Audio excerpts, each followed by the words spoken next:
안녕하세요. 친절한 회계사 허승용입니다. 이제 2023년 새해가 밝았습니다. 이 말은 부가가치세나 종합소득세, 절세를 위해 무언가 할 수 있는 시간이 얼마 남지 않았다는 것을 의미합니다. 요즘 사업자분들 상담을 진행하다 보면 22년 한 해 동안 세금 계산서나 현금 영수증과 같은 매입 자료를 받지 못해 소득세 폭탄을 걱정하시는 분들이 생각보다 많은 것 같습니다. 매입 자료를 받지 못했다는 건 그만큼 경비 처리할 비용이 없다는 것을 의미하고, 매출은 있는데 상대적으로 비용이 적다면 소득 금액이 그만큼 커지기 때문에 소득세가 많이 나올 수밖에 없다는 건 당연할 수밖에 없는데요. 그렇다면 매입 자료를 잘 받을 걸 후회하면서 많은 소득세를 그냥 납부해야 하는 걸까요? 그래서 오늘은 세금계산서나 지출증빙용 현금 영수증, 신용카드 매출 전표 등을 받지 못했을 때 경비 처리할 수 있는 방법에 대해 영상을 준비해 보았는데요. 적격증빙을 받지 못해 2023년 5월 종합소득세 폭탄이 걱정이신 분들이 있으시다면 영상 내용 끝까지 확인해 주시기 바랍니다. 우리가 부가가치세 신고나 소득세 신고를 할 때 부가세 공제나 경비 처리를 하려면 증빙이 필요합니다. 세법상 증빙은 크게 적격증빙이라는 것과 그 이외의 증빙으로 나뉘어지는데요. 적격증빙이라는 건 세금계산서, 계산서, 지출증빙용 현금영수증, 신용카드 매출전표 등을 말합니다. 이 적격증빙이라는 건 사업과 관련된 비용이라는 전제 하에서는 부가세 공제도 가능하고 소득세 신고 때 비용 처리도 가능한데요. 이러한 적격증빙은 부가가치세나 소득세 신고를 받는 세무서 입장에서도 비용으로 반영한 사업자와 이 사업자와 거래한 사업자가 매출로 신고했는지를 크로스 체크가 가능하기 때문에 적격증빙을 받고 비용 처리한 부분에 대해 문제를 삼는 경우는 잘 없습니다. 하지만 여러 가지 이유로 사업자분들께서 거래 상대방으로부터 세금 계산서와 같은 적격증빙을 받지 못하는 경우가 생기는데요. 이렇게 적격증빙을 받지 못하게 되어 비용 처리를 할 수 있는 금액이 매출에 비해 적은 상황이 되면 경비가 모자란다라는 표현을 쓰게 됩니다. 사업장을 임차했는데 임대인이 세금 신고를 누락하기 위해 세금 계산서 발행을 거부하거나 사입을 했거나 택배비와 관련해서 세금 계산서 발행을 요구하면 세금 계산서 발행을 거부하거나 세금 계산서를 받으려면 10% 부가가치세를 더 입금하라고 요구하는 등 형태도 다양한데요.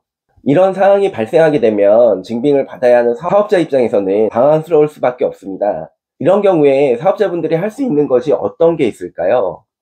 우선 정당하게 거래를 하고 대가를 지불했는데 세금 계산서를 받지 못해 부가가치세, 매입세 공제를 받지 못하는 상황이라면 흑자 발행 세금 계산서 제도를 활용할 수 있습니다. 거래 상대방이 세금 계산서를 발행하지 않더라도 국세청에 거래 사실을 입증할 수 있는 자료를 제출해서 국세청에 확인 절차를 거친 후 매입자가 공급자 대신 세금 계산서를 발행해서 부가가치세 공제나 비용 처리를 받을 수 있습니다. 여기서 거래 사실을 입증할 수 있는 서류로는 거래사실 확인서, 거래처의 사업자 등록증, 계약서, 거래명세서, 계좌이체 내역 등이 있습니다.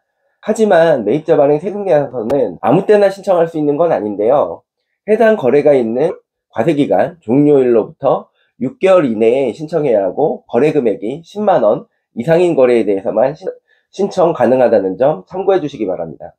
다만 공급처와 계속적인 거래관계가 있는 경우 이렇게 매입자 발행 세금계산서를 신청하게 되면 거래관계에 영향을 미칠 수 있기 때문에 현실적으로 이 제도의 활용이 어려운 경우도 많이 있다는 점도 알아두시면 좋을 것 같습니다. 그렇다면 이렇게 매입자 발행 세금계산서도 활용이 불가능한 경우는 어떻게 해야 할까요?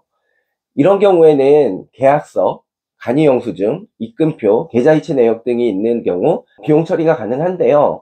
사업과 관련해서 비용을 사용했고 그 사실을 객관적으로 입증할 수 있는 수가 있는 경우 비용 처리가 가능하다는 의미입니다. 다만 이 경우 비용 처리는 가능하지만 건당 거래 금액이 3만원을 초과하는 거래에 대해서는 적격증빙 미수치에 대한 가산세가 부과될 수 있는데요. 그 금액은 적격증빙 미수치 금액의 2%입니다. 일반적인 거래와 달리 예외적으로 접대비의 경우에는 건당 금액이 3만원 초과 시 적격증빙이 없다면 비용 처리가 아예 되지 않는다는 점 참고해 주시기 바라고요. 3만원 초과 거래에 대해 적격증빙 미수치 가산세가 부과된다는 말은 3만원 이하의 거래에 대해서는 적격증빙이 없더라도 가산세가 부과되지 않는다는 의미인데요. 예를 들어서 문방구에서 2만원어치 문구류를 구매했는데 현금을 지불하고 세금 계산서나 현금 영수증을 받지 못한 경우에도 간이 영수증이 있다면 가산세 없이 비용 처리가 가능하다는 의미가 됩니다. 또한 적격증빙 미수치 가산세는 모든 사업자에게 부과되는 것은 아니고요. 단기 신규 개업한 사업자, 직전 연도 사업소득 수익금액 합계 4,800만 원 미만인 사업자 등이나 단순경비율 또는 기준경비율과 같이 추계 신고하는 사업자에게는 가산세가 부과되지 않는다는 점 기억해 주시기 바랍니다.